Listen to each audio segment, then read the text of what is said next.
open words and speak. But yeah, for me, I like for you to laugh, even if it's a little on the corny side. Just, get a little laughter, keep it going for me. But yeah, so I'm Flo Nelson, and I work for FEMA. I've actually did comedy years ago, and I'm trying to get back into it again. So this is my attempt. Thank you. This is my attempt of trying to get back into it. So yeah, like I said, I work for FEMA. I've been working for FEMA for a long time now, over 15 years, and we've come to the end of hurricane season, which I'm actually glad of, because we always have the problem of people not leaving when hurricanes are coming. When we let them know that hurricanes are on their way, people want to stay behind and not actually want to leave. And I think it's because FEMA isn't responsible for naming these hurricanes, but I can tell you that whoever is responsible for naming the hurricane need a swift kick to the uterus, because I can tell you, we've had Hurricane Andrea, Chantel, and Dorian.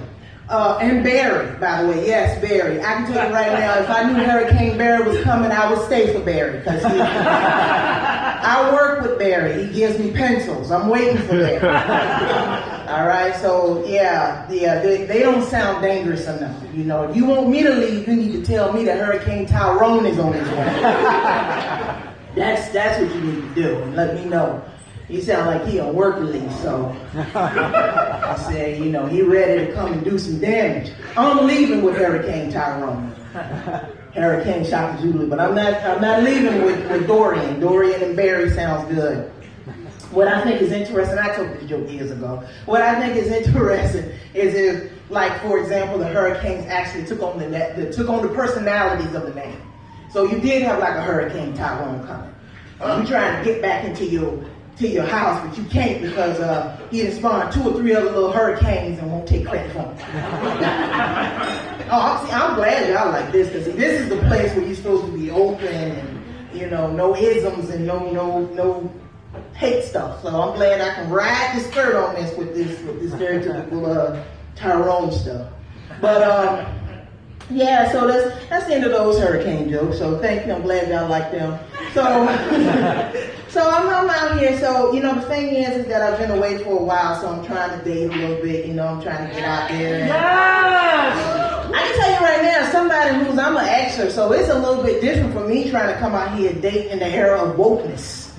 You know, everybody's woke right now, so that's the whole thing is. You know, I went on a date a couple weeks ago, interracial date. You know, he was a nice guy. He wasn't, I'm open to dating different ethnicities and racial backgrounds, but I noticed that in this particular instance, as him being in the era being woke, he had familiarized himself with the struggles of black people and what it's like to be in, you know, with the civil rights and whatnot. And I appreciated that. So we're on a date, and you know, he's never been to DC, so we decided to go drive around and you know, take the train or whatever, just to kind of familiarize himself with the area.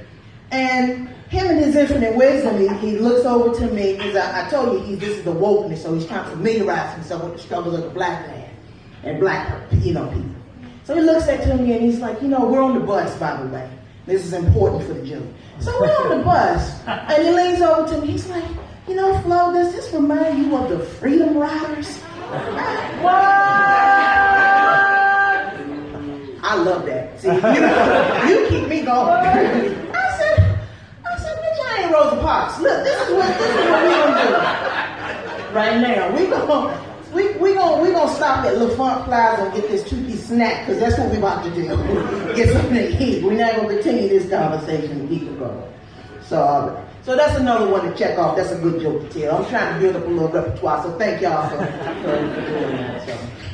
So I'm gonna conclude with this. You know, one of the reasons why I was actually out, because this was years ago when I tried to do comedy. It's about 15 years ago, and one of the main reason why I stopped doing it was because of battling mental illness. And I know that's a big thing right now with being in the collective conscious and people being recognized and treated for that. But yeah, so I'm trying to be proactive with that and take care of it. So I've been attending these support groups, and I can tell you that going to these support groups, I'm not really a competitive person or anything like that, but I notice it makes me become a bit of a jerk.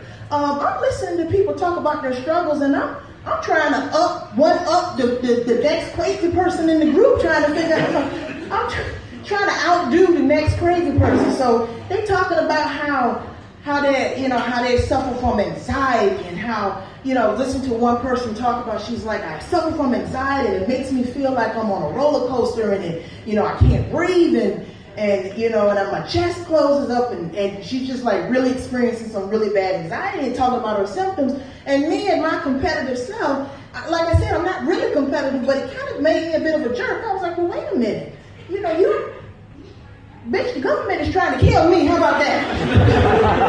How about that? We live in the Matrix right about now. How about that? Can I get an amen for that? So, yeah, so we playing oppressive Olympics right now, and I'm trying to go for gold on that one, so I'm trying to outrank them.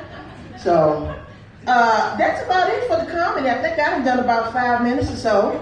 So I don't want to take too much of your time.